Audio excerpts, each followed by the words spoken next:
Hey guys, it's PDubs. Thanks for checking out the channel. So a couple of weeks ago, we did a live stream unboxing first impressions of the Arcade1Up Atari PONG 2-player Countercade. That video did really well. Thanks so much. I promised the viewers I put together a shorter, quick review video after my wife and I got to spend a little bit more time with the product. And we're definitely going to do that right here, right now. So taking a look here at the Atari PONG Countercade, this is actually a really solid built Countercade. It actually feels better than those the little cabinets that they do. This thing feels like a brick. It weighs 14 pounds, has one speaker on the bottom of the cabinet, fires downwards, and of course it sounds actually really good. The sound, no sound issues whatsoever with this unit. My wife and I absolutely loved the retro look of this particular cabinet with the wood grain finishes, the orange and yellow coloring, retro coloring, Pong colors. And then, of course, on the other side, you do have your player one start headphone jack for one player. Headphones don't work for two players, but then again, if you're playing with two players, you're probably not going to be wearing headphones.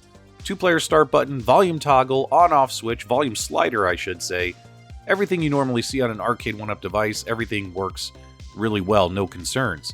And moving on to the actual controls here, you got your typical Arcade1Up mushy buttons, orange on one side, black on the other to go with the colors. You do have their spinner here, and the spinner has got an improved topper on it.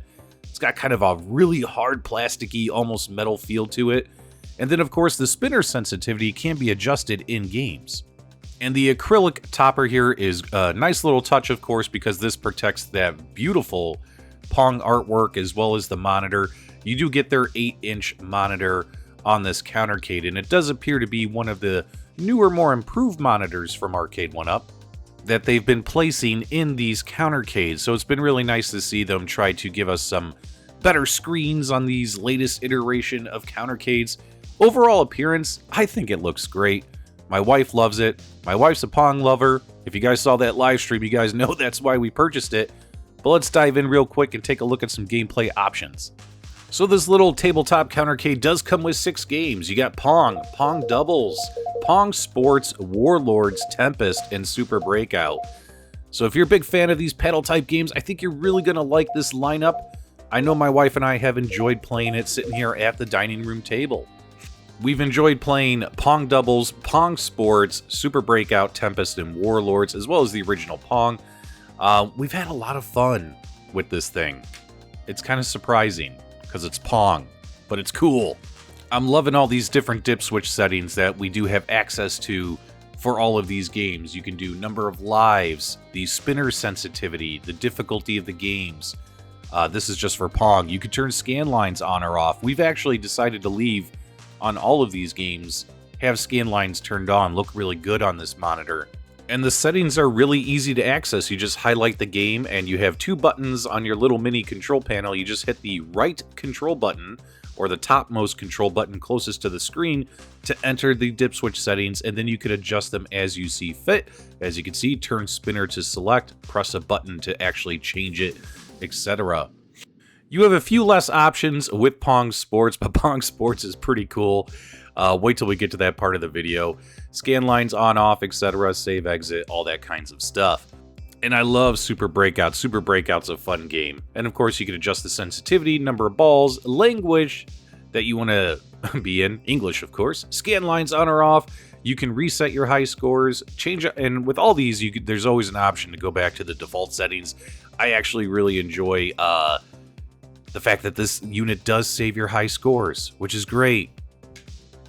And when you look at Tempest, of course, take a look at all the options with Tempest. Now, what's really cool is with the spinner sensitivity, if you turn that down and try to, let's just say, rotate that spinner very fast, it might only go around a couple of units around the Tempest circle.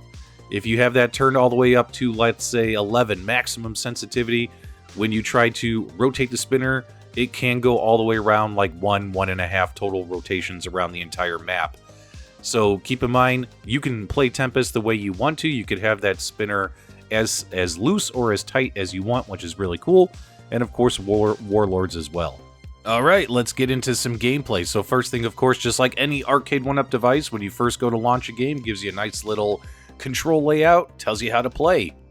Let's take a look and see Super Breakout.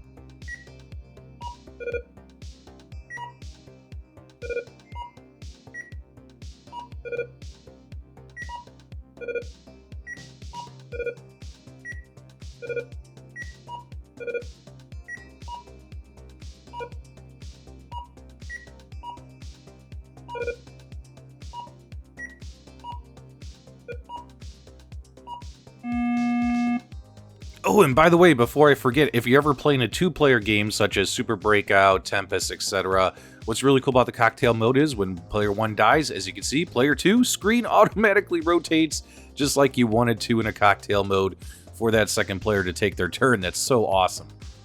Here's some Tempest gameplay for you. Now, what I have initially here is I have the spinner sensitivity turned all the way down. So as you can see here, I'm trying to spin. And with it turned all the way down, I'm only moving maybe 1 or 2 little spaces at a time. You want to go in and adjust the spinner. You could actually have it set at any level you want. Let's go in and flip it.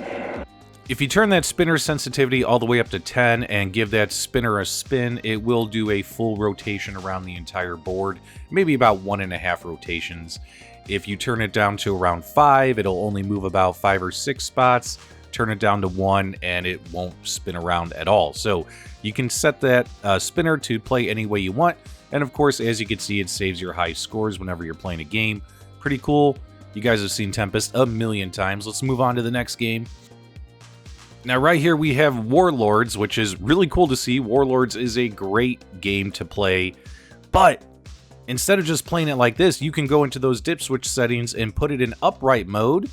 And when it's in upright mode, you will get that colorful background when playing Warlords. This is actually my preferred way to play because I think that this colorful background here looks a lot better than just the plain black. Let's take a look.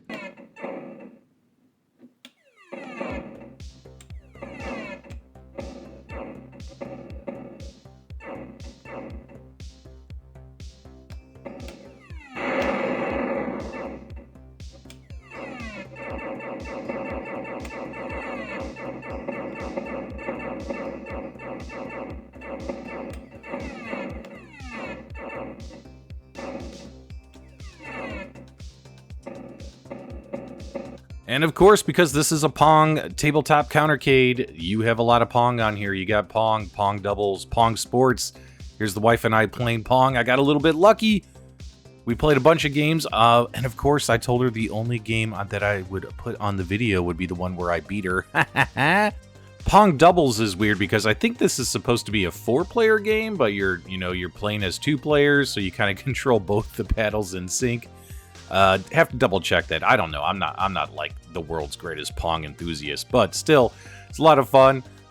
Can't complain about Pong Doubles. I mean, if you like Pong, you like them. You'll like the games. If you don't like Pong, you're not going to enjoy this cabinet at all. Now, them adding Pong Sports on here is a huge win because it's got 50 different variations of Pong that you can play. Anything from foosball style to, I believe, hockey style, etc. So my wife and I really enjoyed playing the foosball style of Pong. Baby, you scored!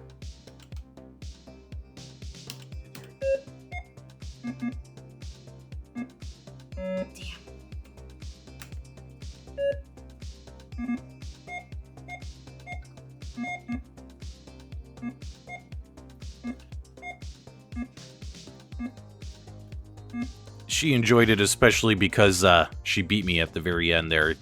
Playing foosball Pong, you play up to 21, and she got me at the end.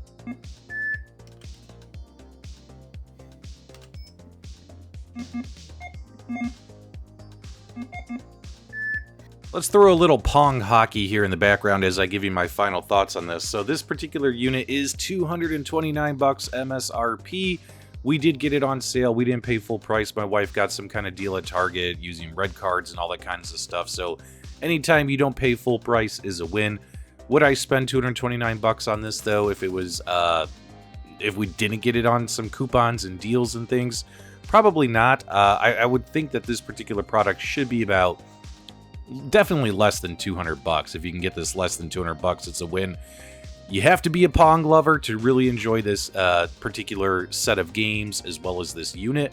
And if you're not a Pong lover, if you're not a Pong lover, don't buy this. But if you are a Pong lover, this makes for a fun addition. You could take this from home to home, easy to travel, fun little party unit to pull out during parties. Doesn't take up much space, as you can see here, and it's an enjoyable experience to spend with your loved one, as I've done, or with a friend, either way. Overall, would I highly recommend this product? No, I got this product because my wife really wanted it. But would I say it's a good product? Yes, it is a good product. It's just not my cup of tea personally, but my wife really loves it. So if she's happy, I'm happy. Anyway, my dudes, that is what I have for you today. Let me know what you think about the Pong Tabletop Countercade. Thanks so much for watching the video. If you enjoyed it, give us a thumbs up on the way out. And as always, thank you for subscribing.